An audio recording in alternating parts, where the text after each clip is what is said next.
So we should be recording now. Very well. Well, welcome to the session on Introduction to CAD and 3D printing. Please do use the chat box to ask questions. I'll try to monitor that the entire time. And as well, generally keep yourself muted. If I see a hot mic, I'll probably turn you off. So don't be offended. It's just to make sure the session goes smoothly.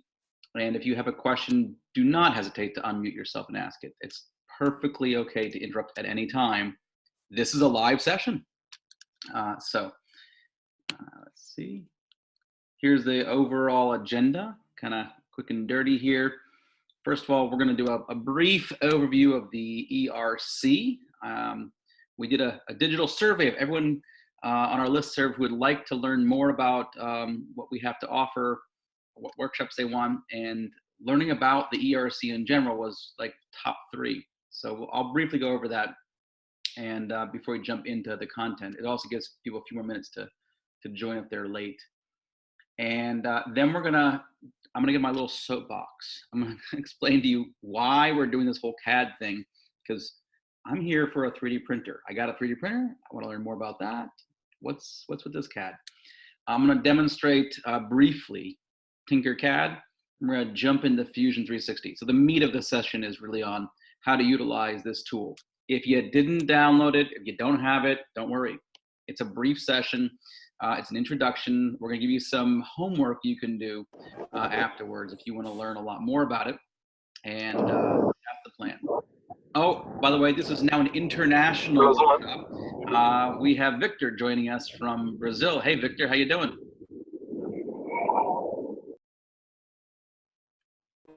Hey Todd, how are you? I'm good. I'm well. Thanks for coming, buddy.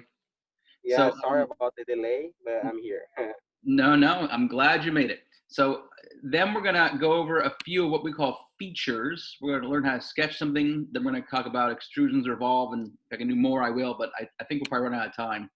And then how to get whatever you designed to the 3D printer. So that'll be that's kind of the theme of the workshop is I want to use a 3D printer. I want to design my own stuff. So this will be your first foray into this, your first step. Then I'll show you how to set up your print in a 3D printing app. I use a specific one that we use for loaning out through our program here. There are other ones, many others, but you'll get an idea how it works. And then of course, we'll wrap up with any questions you have, and it's imperative you take the survey at the end. Not only is this like the big way we measure our success and impact we're having, but Emily has developed she's one of my amazing coworkers, developed a new system where when you complete the survey, it sends you a certificate. It's so cool. Anyway, without further ado, what is 3D printing and, oh, I'm sorry, introduction to ERC. So let me just switch screen shares for a second. Great, there we go. So we tweaked our name. I think I saw Karen Davis is in here. So Karen, welcome. And I just wanted to point out, Karen probably caught this. A few others wouldn't even knows the difference. Our last grant cycle, we changed 2 letters on our name. We're not the Educator Resource Center. We are now the Education Resource Center. So NASA as an agency has changed their focus from not just educators, but directly to serving students. Next slide, not going.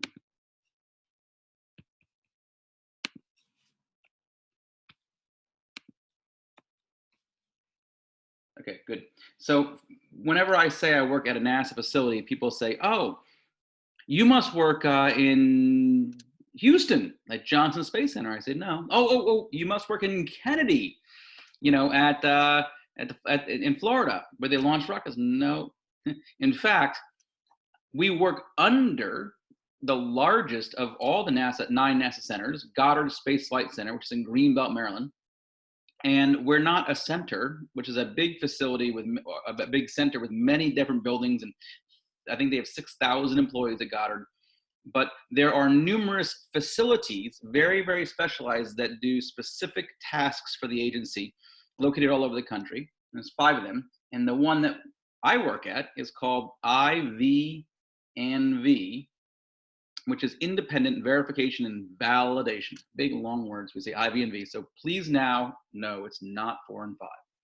And we are recently renamed last July as the Katherine Johnson Independent Verification Validation Facility. It's big, even longer name, but it is quite the honor to be named after someone so influential, not only with the agency, but also with women's rights and advocacy for African Americans. So her daughters actually came to the name ceremony. It was awesome. I got to meet them. We're not going to do the video about that. The other thing you should know is that the entire team, while we work at the NASA facility, we are funded by NASA through a grant that runs at Fairmont State. So we're all faculty at Fairmont State or staff at Fairmont State or interns through Fairmont State. So this is the team. So Dr. Hemler is the PI of the grant. Jess White is the COTAR. He oversees the program from the civil servant side, so at NASA. And then Emily, Josh, Ryan, and I are all faculty or staff who work for Fairmont State. Bobby and Christopher are AmeriCorps volunteers. We have a robust and thriving AmeriCorps program that leads these individuals often into careers in STEM education. It's pretty phenomenal. Most of our AmeriCorps volunteers actually spend 2 years with us, which my understanding is very unusual. At $11,000 a year living stipend, there's no salary. They live well below the poverty line in order to serve their country. And we've had, I think, about almost a dozen now AmeriCorps volunteers working with us for most of them 2 years. And then Taylor is our NASA year-round intern, and our staff actually increases pretty radically in the summer. We might add another 3 or 5 college and high school interns to help us run our summer camp programs. So quick thing, what is NASA up to right now? The Artemis project. I'm not going to play the video, but in short, Artemis refers to the mission where we are going to go back to the moon, create a space station that orbits the moon. From that platform, land on the surface of the moon, build a habitat there, and learn from that experience how we can best live on Mars. So that's kind of the vision for it. There's a wonderful video about it. But here is the last slide I want to show you on our quick overview of what we do. NASA has changed the focus of education to STEM. And so we're all doing STEM education outreach at every NASA center, no matter if you were focused on educators or students. All outcomes are now driven by the number of students we impact, which ironically is what we were doing anyhow. So it's wonderful to see that focus. And so in terms of inspiring our program here in West Virginia, we perform school visits. We do STEM festivals and carnivals, maker festivals as well. And we have a program called WV Spot, which is the Science Public Outreach Team. So if you would like to have a person visit your school, Jess White will come out and do a school-wide overview of what the IV&V facility does, internships, education programs, and he often does a stomp rocket competition with all the students. So very low cost introduction to all the things we offer. But when he's not available, or you want a topic other than an overview of NASA, then the Science Public Outreach Team, wvspot.org, has a whole host of undergraduate students from numerous higher ed institutions across West Virginia who are certified in different topics, and they will come to your school for the small price of mileage. I think it's like $50, and they'll come to your school just to help them offset their gas. And then they could do presentations for classrooms, several classrooms in a row, or an entire school. They have activities and a talk that they're prepared to give. wvspot.org. That's how we inspire students. And then we have the Engage.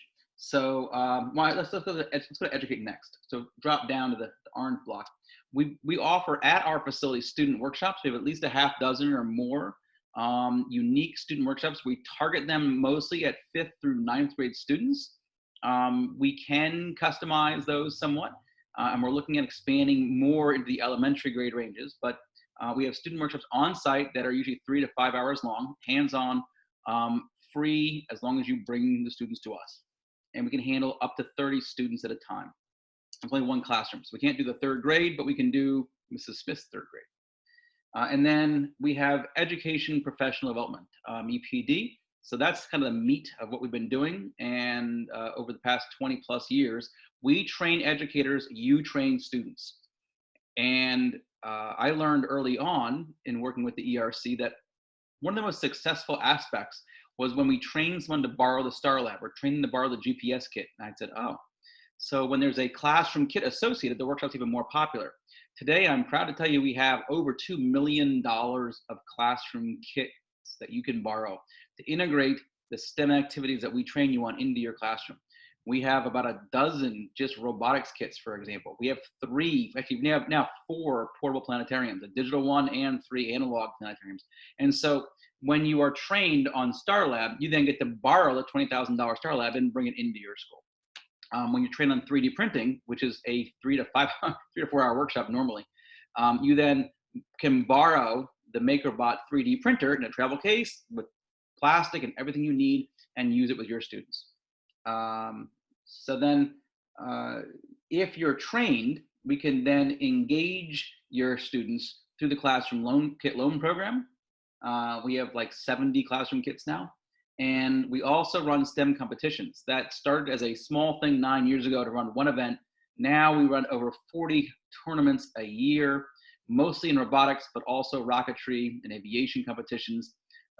We do a tremendous amount of impact with students. So our loan program impacts about 15,000 West Virginia students a year. The students engaged in competitive robotics alone is over 6,000 this last year. So that's pretty impressive. So we're talking about in excess of 20,000 students through these initiatives. And we also run summer camps, which we're really hoping we run summer camps this summer. And then in terms of employing students, we have our AmeriCorps positions I mentioned earlier. And we actually have openings right now. Anyone 18 years of age or older who'd like to work with the NASA ERC team is welcome to apply. Just contact me. We have summer internships and year-round college internships. And the Space Grant Consortium run out of West Virginia University is a tremendous, one of our longest and most valuable supporters of our program. Without them, we wouldn't have summer camps because we charge almost nothing, $50 to $100 per student for the entire week, inclusive of snacks. You bring your own lunch. But the point is, all the staffing is paid for by internships. So all we have to cover is our nominal expenses for materials and travel. But I'm going to end right there. Does anyone have any questions about the NASA ERC?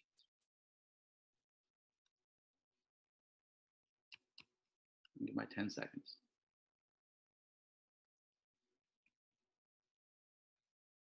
Usually folks want to know how to book a workshop or how to borrow a kit.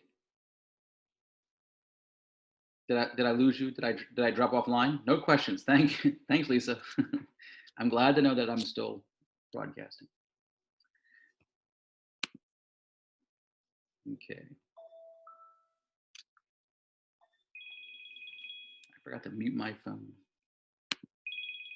So we'll go back to the other PowerPoint.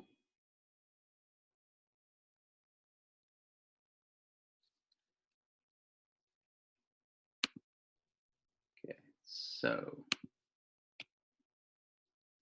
what is CAD? Here's my little soapbox I'm going to get on. And I apologize in advance, but so often people say to me, hey, I got one of these 3D printers. What do I do with it? We've already downloaded everything we can off the Thingiverse and printed a bunch of stuff, but what's next? And I find that to be a common experience. I don't know if anyone else would agree or can share that, but what I like to make an analogy to is, don't think of yourself as a 3D print trainer. You're teaching the concepts of engineering, design, or STEM in general. And let's draw an analogy to someone who might be teaching literature, maybe poetry. So let's just say the tool you have is a photocopy machine, and you want to teach your students poetry. That's your goal. And so they can take a book with poems and they can photocopy them. So they're taking someone else's work and duplicating it. that only goes so far. I mean, they can learn, they can observe, but if your goal is to have them learn to create their own poetry, you're going to find that pretty limiting unless they have access to, I don't know, Microsoft Word or some other tool to type their own thoughts into, and then they can print them from there. In fact, it could lead to the creation of your own school journal or your own school poetry book that you publish and sell. So just to have a 3D printer, it's a duplicator. There's even scanners that work pretty badly, but they could scan another object and then try to print it back out again. But ultimately, it just duplicates something else. So to make that 3D printer useful, you need to have computer-aided design. And I've been teaching CAD for over 10 years now. It's kind of shocking. My first foray into the field of CAD, because I'm trained as an earth science teacher, so I can tell you all about rocks.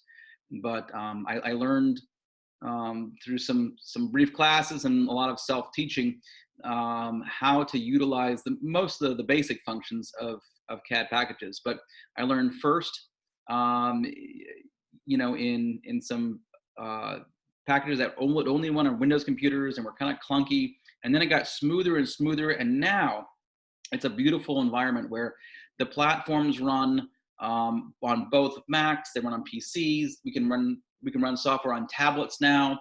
It saves to the cloud. It's a totally different world. It's really wonderful. But the CAD itself is using a computer to create, modify, analyze, optimize a design. But really the important part is here, you can design something and then re-engineer it quickly.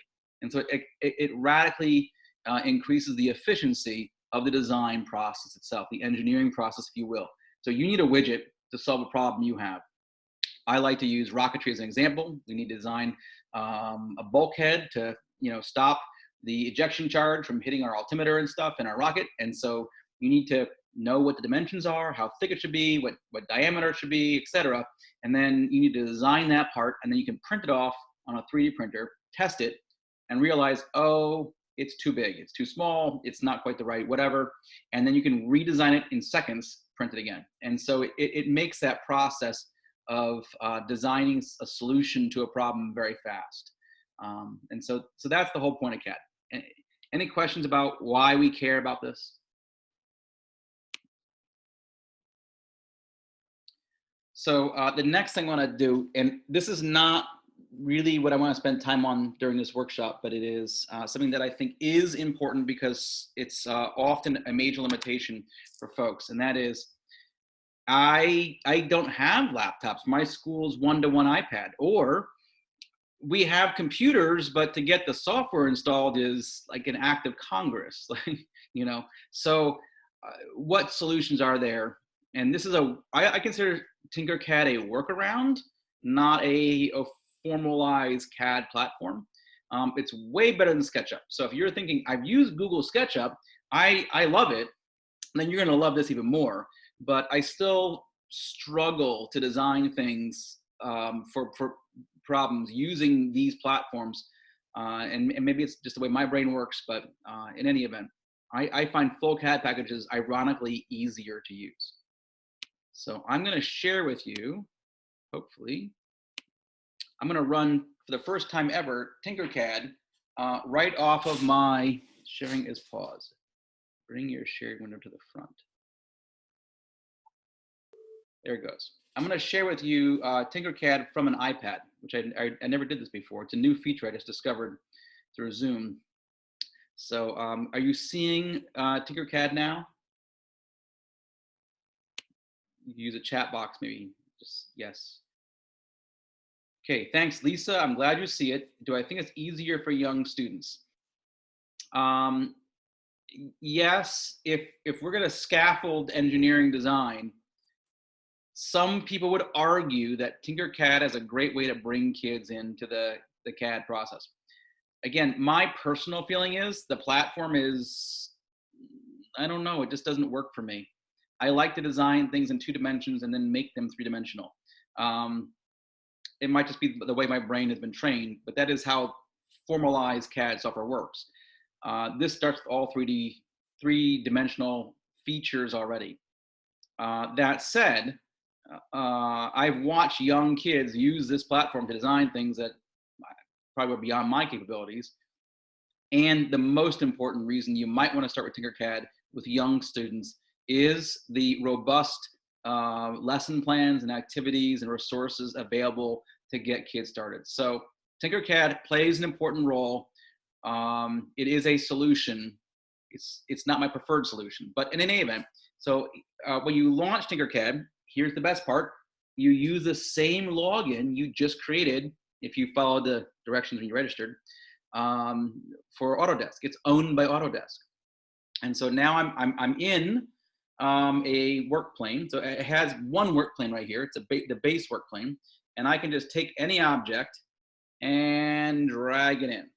So now I've drug in what is essentially a cube. So it's already 3 dimensions. Steps is the one thing that slid out here. That refers essentially to eventually the STL file, the stereolithography file. If you were to 3D print this, round objects need more steps, more triangles that form them in order to be smooth. A cube, honestly, it wouldn't matter because everything's right angles and flat. But that's why radius is 0 and stuff. But in any event, what I can do is I can change features of it, like my length. I have a little slider for this, my width, my height. So I have the options to change the dimensions of this right here in the sliders, and we can then tap off. Now, if I click on the surface, I'm now on the surface of this box. That can become a new work plane for me to add new features. So I can tap on work plane, click on the surface of the box. So now the box should be my new work plane. And I can look through my basic shapes and add text. And drag it out. Okay, and spin it around. That's not what I wanted.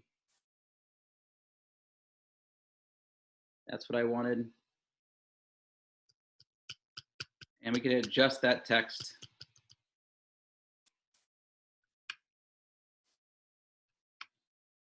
This is usually one of the first things that I do with this platform is I introduce people to designing a little nameplate for their desk. Okay, so we did that. We can see the box was not big enough. So we can drag and by handles and make that bigger. Okay, and so what I've done is I can grab that top left little box, a little cube. I can revolve and rotate this around. And I could essentially print this out. And so I've made a little nameplate. Again, you can definitely build much more robust things. There's great lesson plans. They just added a whole new feature that I was playing with. I was probably a little bit late for the session myself because I was playing with a new thing where they have coding built in. You could use essentially Blockly code or the basic drag and drop coding features to then add objects. It was a fascinating introduction to coding utilizing CAD. So it brings 2 different fields together. So anyway, this is Tinkercad. I'm going to pause right here. And again, it's a very easy to access. It runs on a browser window, on a computer, or a Chromebook, or it runs on a tablet. It's use your same login. Everything saves to the cloud. So I can rename this file right here and call it nameplate. And then I can look at all the things that I've created over the years I've been using this. And you can see all my designs now. These are different things that we've created over the years, including some rocket parts. But and you can actually send files from this to a 3D printer as well. So any questions about Tinkercad? You can even access thousands of pre-designed Tinkercad files from other people, other students and teachers and folks in the public, and then edit them yourself. So that's kind of a fun thing to do as an introduction as well.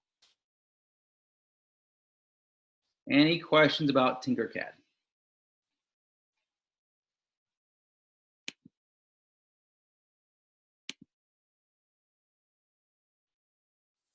Okay, Lisa, I just want you to know I appreciate that you respond.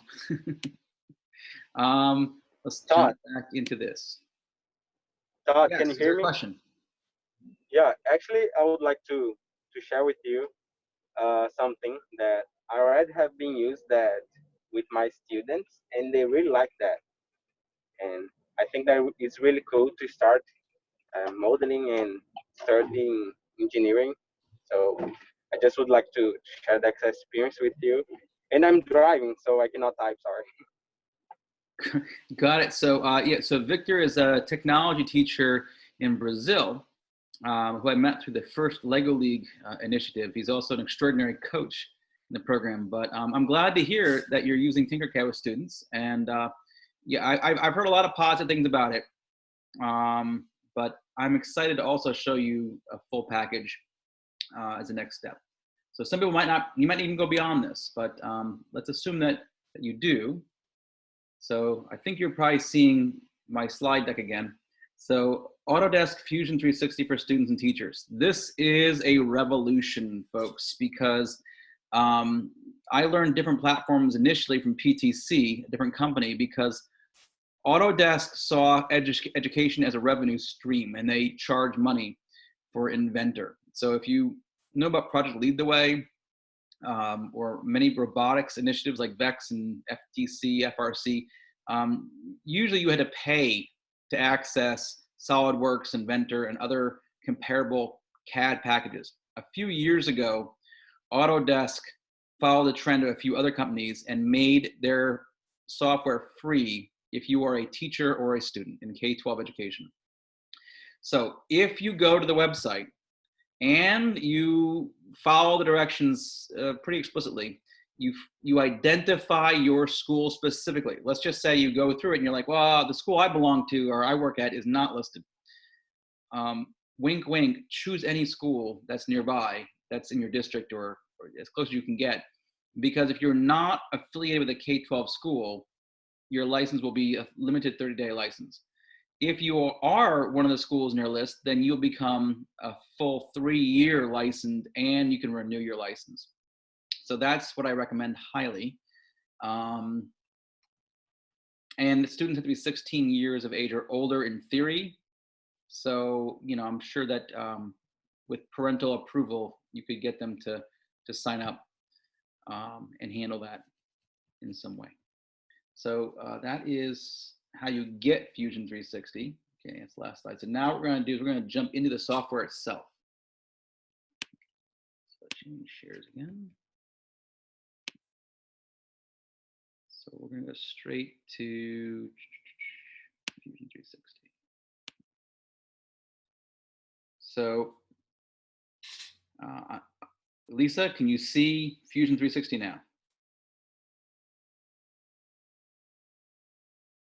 Thanks. Great. So this is the workspace.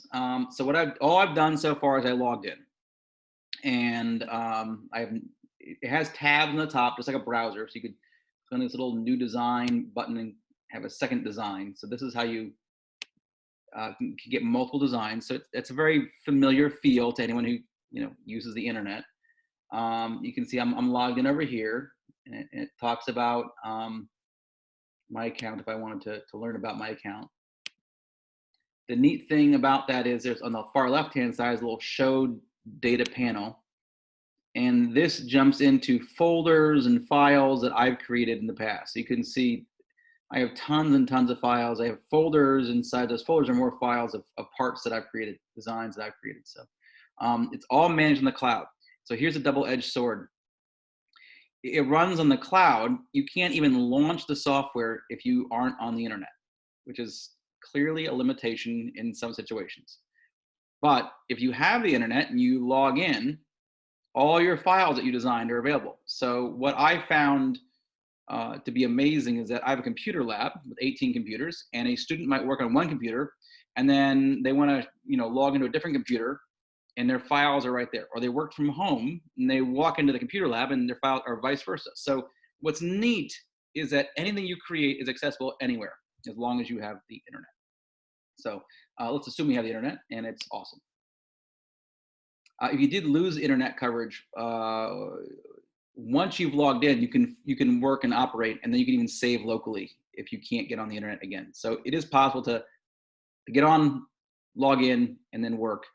So that's key. So we begin. They have designs, dinner designs, renders, animations. There's all sorts of stuff. Man, when I tell you we're only scratching the surface, we are like, this is like literally the small like mosquito bite on the surface. If we're just gonna briefly touch on some of the capabilities of this, but it's truly enough for getting started with the concepts. So we begin with this first box called Create a Sketch. When I click on that, the software immediately brings me in to a view where it illuminates the different work planes. So this bottom work plane is called the base work plane. This one's usually called my front, and that's called my right. And they might be named slightly different things, different packages, but that's usually what we're looking at. So I'm gonna click on the base work plane. I have to figure out why, but for some reason, my software is not spinning. It should spin around when you do that. Like look like this now, generally. It should look like that. So now that I'm on the base work plane, my little navigator at the top right says top, so I can use this at any point I want to orient myself or click on it. Home goes back to an isometric view, but usually when you click on the work plane, it spins around and it gives you a top-down view of what you're designing. So we're going to design that cube. Remember that cube that we had earlier over in Tinkercad? So I'm going to look at my toolbar has now changed. So I'm inside the sketching tool now, so I have the options of using different shapes. The drop-down menu for Create shows me all the different shapes I can use and tools that I have available to me. So we'll start with a rectangle. We'll use a 2-point rectangle.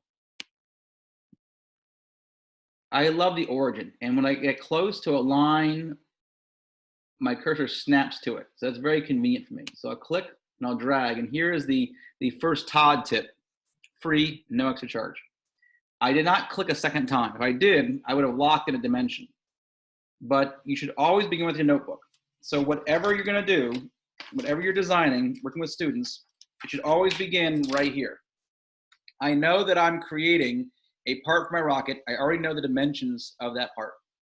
So I start in my engineering notebook. I start with the research, so I know what I'm building before I even open the package. That's step one. Probably should have showed that a little sooner.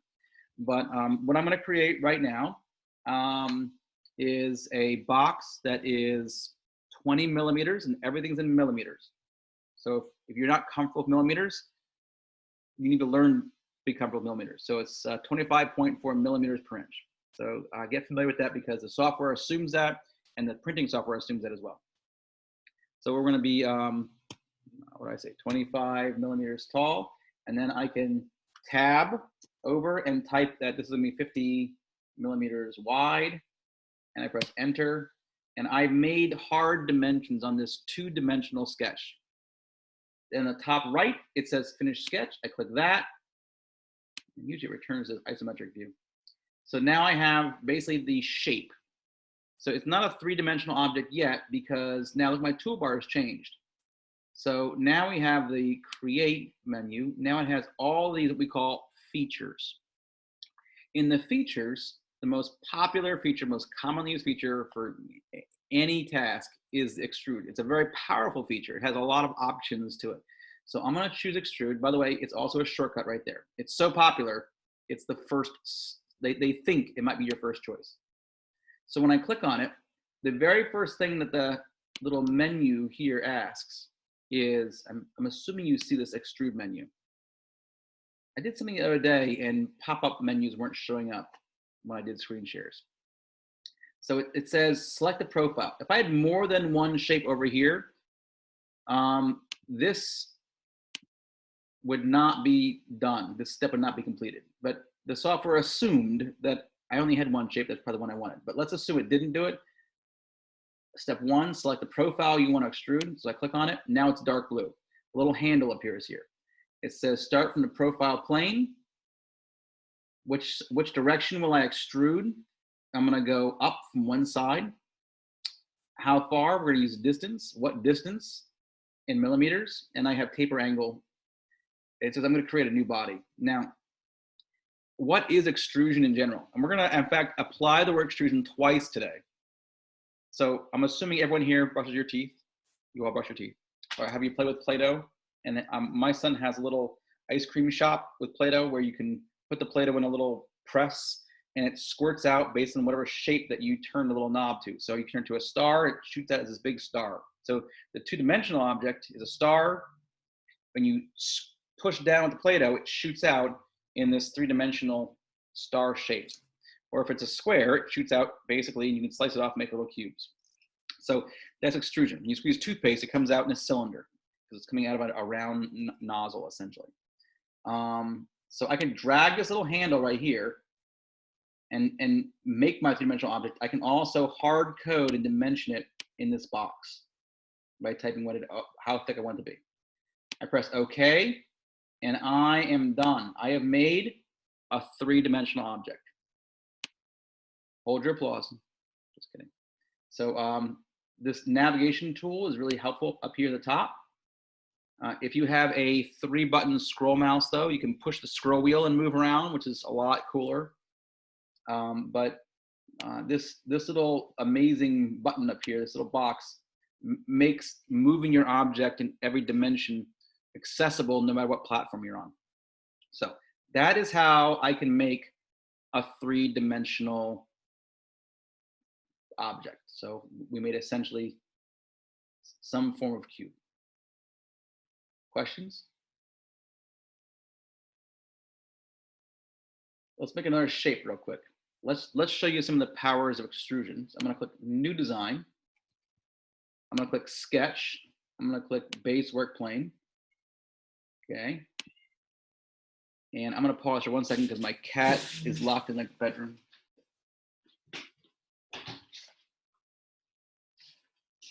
The wind blew the door closed earlier.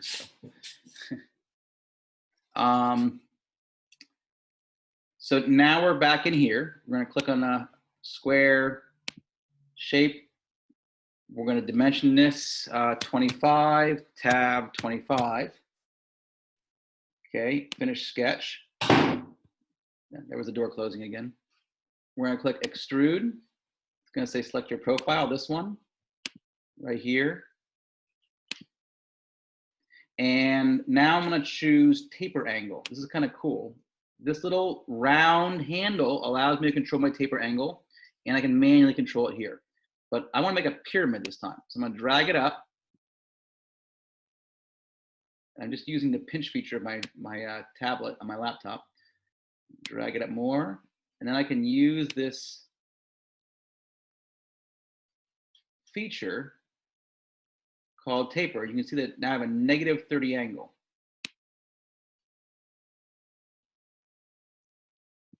And so if I go 22 millimeters high with a -30 angle, and what's neat is you could have students do math here. You could have them calculate the triangle, you know, what the sides of the triangle should be, the hypotenuse, etc., to create a pyramid of a certain size, and hit OK. So now I've used extrude, same feature I had before, but with the taper angle to create a pyramid. Pretty cool. Any questions about that? It's another aspect of extrusion. But there's more, but wait. I'm gonna show you that you can use extrusion in a different way. Like, let's go back to our first cube. And if I click on the surface of this cube, that defines a new work plane. That says I just told the software I'm going to work off of that work plane. I click a sketching tool.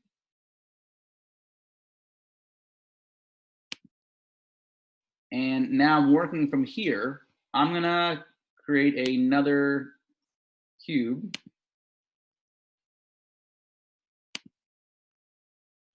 Okay, I'm going to finish my sketch.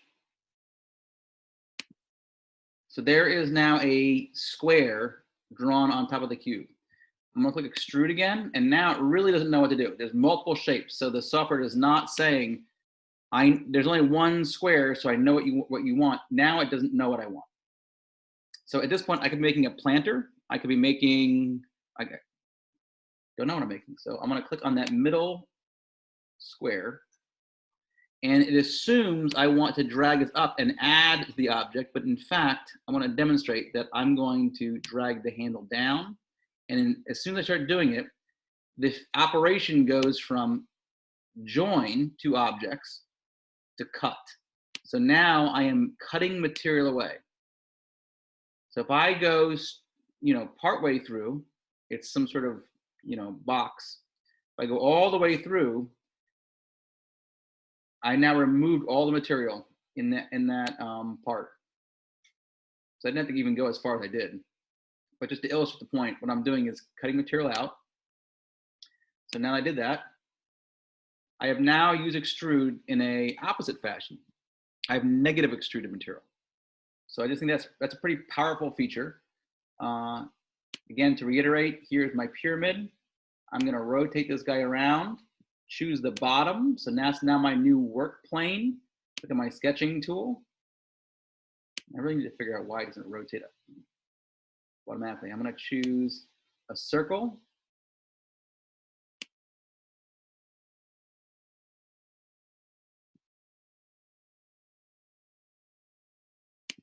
Okay, I've created that circle.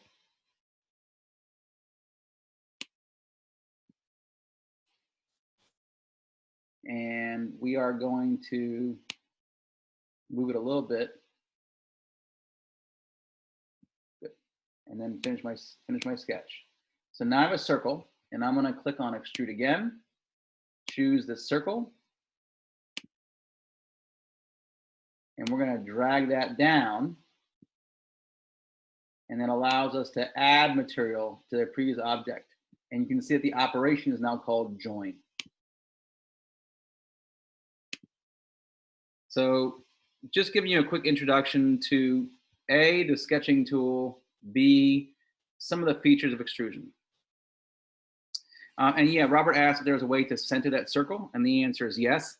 Assuming I had followed my own guidance and had designed what I was working towards in advance, I would know my dimensions, and I can then go to that specific dimension and draw my circle from that point.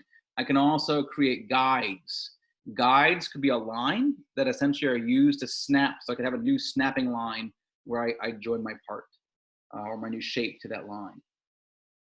Or I could have made my square off of the origin, leaving the origin in the middle, it snaps to that. So there's numerous answers to the question, not one quick way to answer it.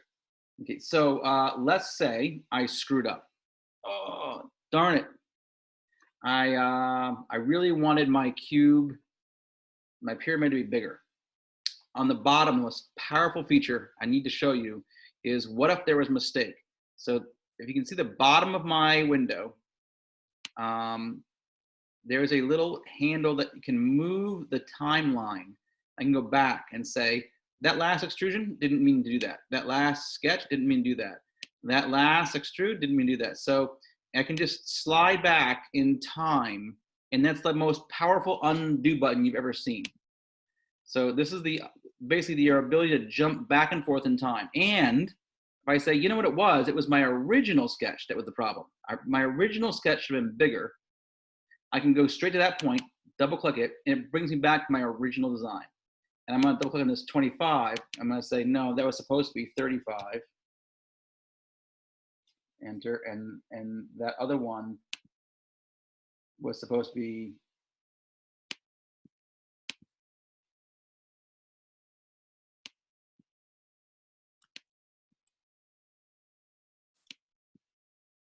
forgetting which button I drag.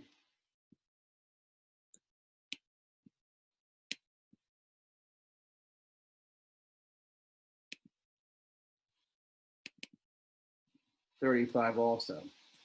Enter, finish my sketch. And this is what we call parametric modeling. This is the point of CAD software.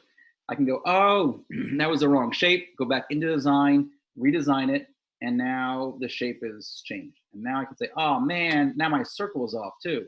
So I can go back to that sketch, we'll click on that, and reorient that.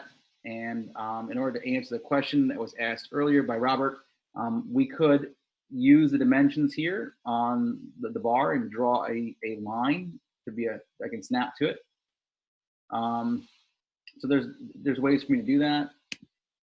And now we've adjusted this so it looks more like a lamp. So quick and dirty, give you some introduction. I'd like to also show you some additional features. I think that one of the neatest ones to use is called revolve. And so when you revolve, you create a profile that is only half of the dimension of what you wanted. And then you define a line from which you will revolve your shape around. And you're thinking, I have no idea what you just said that. So let's make a sphere. So I like to use this software to make common objects. So I'm going to go into Sketcher. I'm going to choose a work plane. It's front this time. I'm going to choose a circle. I'm going to snap it right here. I'm going to make it 50 millimeters. Okay, I'm going to draw a line now. So go into Create. Here's a line. And we're going to zoom in a little bit. It's snapped right there to the edge, snap down, and I go down to this other side. It's snapped to it. If I get close, it just kind of jumps to that line. Snap. So now I have basically two shapes, two semicircles, and I'm going to use another feature which we haven't talked about before. So after Create, there's Modify, and there's an option called Trim. This allows you to remove extraneous lines. The software is wonderful as long as you have closed objects and single objects. Once you have multiple objects or objects that don't quite close, the software is very unhappy with you. So I'm going to trim off this half of the circle. So now I have a semicircle, and I finish my sketch. Now, if extrude's the most popular, the next one is revolve. Click on revolve, and it says, Todd, go ahead and choose the profile you want. So that's the profile that I want. Then the second step right here is choose the axis you would like to revolve the profile around. So now I'm looking for the axis. The axis is this long line that subdivided my circle. And it says, I'm going to assume a 360-degree revolve. And what I love about this is I can change that. Let's make it 270, for example. And what you can see is that the process begins with your two-dimensional profile. It takes your axis and it sweeps around that axis, adding material as it goes. Kind of like the opposite of a lathe. A lathe spun around and added material, so you're moving it. And that is how I can create a sphere. So that's kind of neat. That's a way to create a three-dimensional sphere using the revolve feature. Any questions about that feature?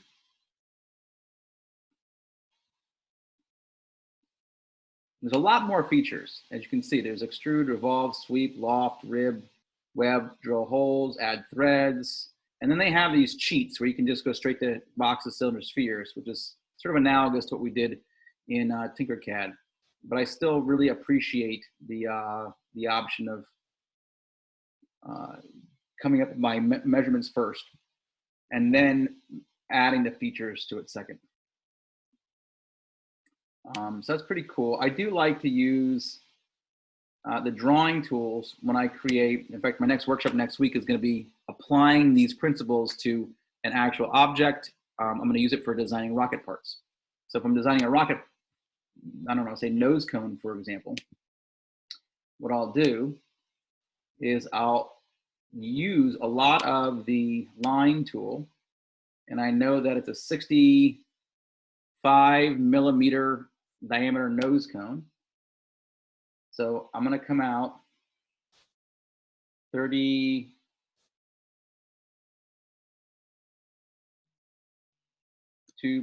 Right.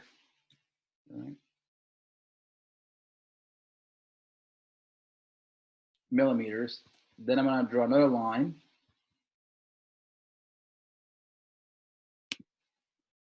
And come up about an inch, so about 25.4 millimeters. Come up, 25 is good enough for me.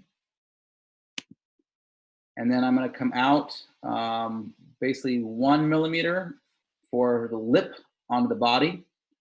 2, like that, 1. And then I'm going to make a line to represent the height of my nose cone. And in this case, it's critical to know how big your printer is. So your printer can handle a certain file size or a certain measurement.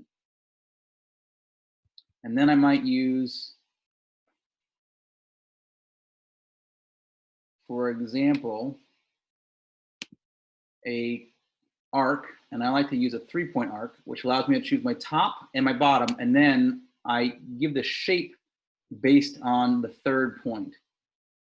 So I'll jump in here, look for that little line that I created.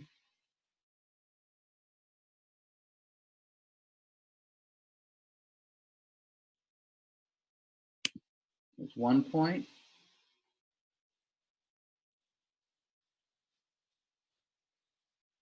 There's my 2nd point, and my 3rd point defines the shape of my curve. There's my curve, and I say done, finish my sketch. So we go ahead and we're going to revolve this. Because there's my profile is already selected. Select the axis right there. And so there's the basis for a nose cone for a rocket.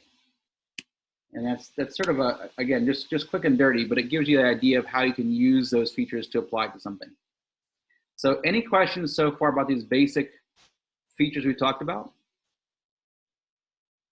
I have a whole tutorial that you can go through, which walks you through numerous features and helps you create an actual NASA spacecraft. And they have, the tutorial is amazing, and it has beginner and even advanced activities in it. They have different versions of the tutorial. Okay, so now you're thinking, super duper, I've got my widget that I needed. It's going to solve a problem that I had, and I need to print this on my 3D printer. So the first thing you want to do is save the object. I chuckle when I see the floppy disk now. This is a 3.5-inch floppy disk. I even had 5 1/4 floppy disks. In fact, I'm so old that I began with a Commodore 64 with a tape drive for saving files. But in any event, kids today don't even know what a floppy disk is, but that's the universal save symbol. So I'm going to save this as my empty box. So I saved it inside Fusion so I can edit it again if I need to change anything on this design. But now I want to get it ready for a 3D printer. Yeah, so Robert, this software is free if you're a teacher or a K-12 student. You can have a 30-day free license if you're anyone in the world. So now I'm going to make this ready for my printer. So if I click on File, we have, you would think export, but it's no longer there. That's where it used to be. It's now under a new feature called, or a new option called 3D print. So I choose that, and this dialog box pops up. And first it says, what part on your screen do you want to 3D print? You must click on the object. And now you can see, because I am previewing the mesh, this little box right here says preview mesh. I mentioned earlier, if you recall, a stereo lithography file, a STL, is made up of triangles. And when our object is cubic, it's not really critical how many, like, it doesn't matter what resolution I have. So I could have low resolution. It didn't change the number of triangles because it doesn't really matter when all I have are flat surfaces and right angles. It really matters when I have round objects. So I can have a low resolution, a low refinement, and it keeps my file size low. So here's refinement options, which are not really critical. Now it says send the 3D print utility. I do not know what kind of 3D printer you have. You might have a Lutzbot, you might have a Makerbot, you might have a Stratasys, there's dozens of different printers. You might have a Bosch. A lot of people have told me they have Bosches. So I can tell you that every printing software package that works with your printer, they're paired together. The printer and the package that came with are important. They can all read STL. So I'm going to save this as an STL file. So I uncheck, send it to my Makerbot. I have Makerbot software. I have the Makerbot printer, and I could just do that automatically. But I'm gonna uncheck that box and say okay. It asked me to save my file again.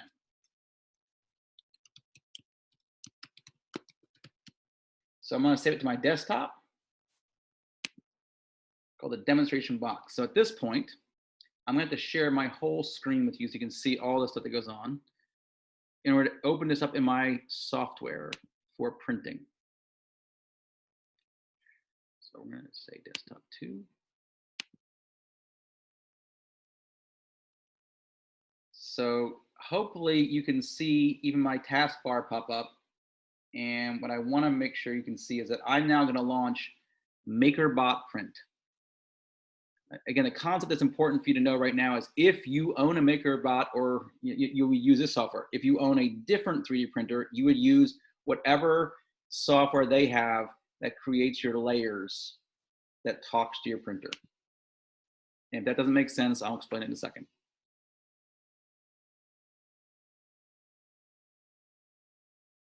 So Makerbot is launching.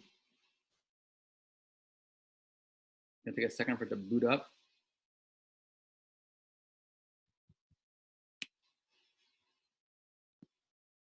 So here's my Makerbot print software. This shows me the envelope, the print envelope for my printer. And I can even choose which printer I want. So we loan out these different printers. So I have a 5th generation and I have replicators. So I could choose this one, and it actually has a smaller print area. So the next thing I do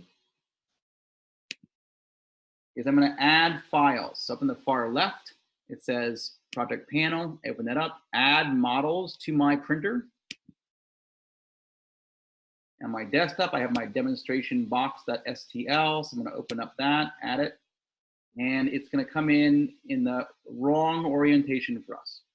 So this printer has at least one limitation, and that is it only has solid material it prints. It can try to print support material out of the same plastic, but it's not going to be the same as a printer that's more advanced that has 2 print heads and can print dissolvable support material and model material, both of them. This can only print model material. And so I don't want to try and print something that is going to have a big area floating in midair, because as I try to print the top of that shape, it would just kind of droop into the middle. Imagine, if you will, you're taking a hot glue gun, and I said, print this shape using a hot glue gun. So you could, if I rotated it flat, I could probably do that. So I'm gonna take my object, click on my object. I'm gonna go over to my tools, and one of them says orient. So I have X, Y, and Z dimensions. I can orient them, but nothing's happening when I click, oh, there it goes. So now by flipping it on the X axis, I've laid it flat on my print tray. I can place flat, done. So now that it's flat, I can rearrange this. If I had other files I wanted to print, I could add those as well. So you could have an entire classroom set of prints that you want to work on, or maybe numerous COVID-19 face shield holders that you wanted to print, and you could line them all up on here and then hit print. So at this point, I don't have the printer plugged in because the facility is closed and I don't have access to my printers. But the software is going to create layers. And so what I can do is I can actually see what that would look like. So I can do a print preview, and I get a chance to observe what the printer would do if it was printing this. And so what's neat is it shows model material, support material, travel moves, okay? And I can play an animation of what this would look like. So first it prints off a little plate, and then it prints a shape. The plate is a build plate. I tried to not print these little build plates previously to save plastic, and my parts would mess up. So it is important to let that, it's called a raft in Makerbot. It's important to let it do that. But here you can see each layer go. And so the printer has each of those little lines squirts out plastic. So I said that we're going to use the word extrusion twice. So the other word for extrusion is to take material, to heat it up to the point of melting, and then put it out through a nozzle. So a hot glue gun is an extrusion device. A 3D printer is an extrusion device. So it heats up the plastic. It's depending upon your printer, it's either ABS, it's a thermal ABS, or it's PLA. There are other options, but that covers almost like 90% of all 3D printers. There's even metal printers too. So now that I printed my part, hopefully this kind of concludes the thought process of how to take an object that you've designed on paper. So you know what you want to build, you know your dimensions. You take it from a two-dimensional object, you extrude it, you revolve it, there's sweep, there's loft, there's other features. You save it as a STL, you can bring it into your print software and go from there. So now you're no longer downloading someone else's file, you're building your own parts. And wait, since we're here at my house, my home office, also known as my kitchen,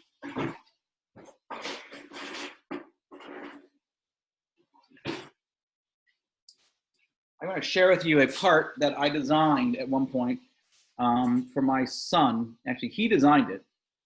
He was probably 4 years old.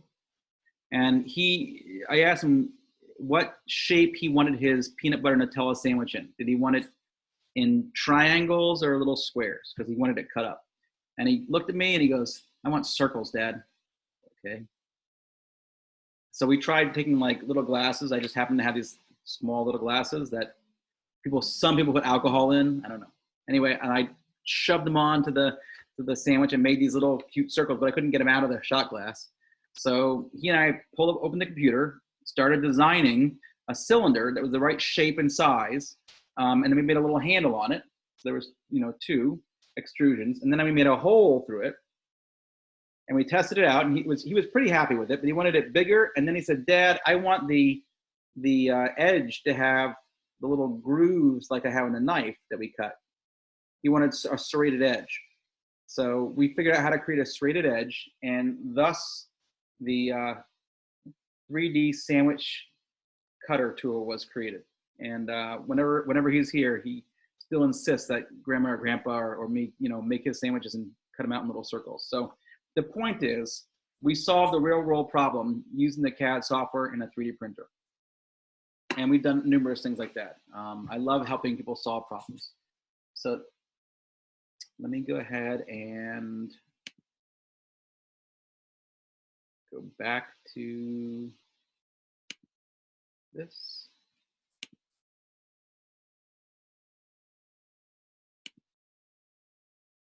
So in order for you to get your certificate, what I'm going to need you to do is take a little survey. I'm going to go ahead and put that in the chat box for you.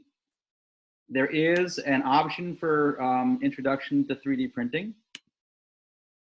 And so you should be able to hopefully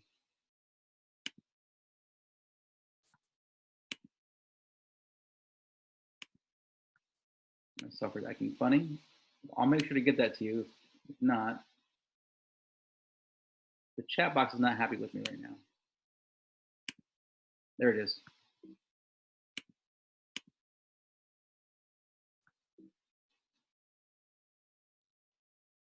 Oh, I see. I apparently was pasting it inside this.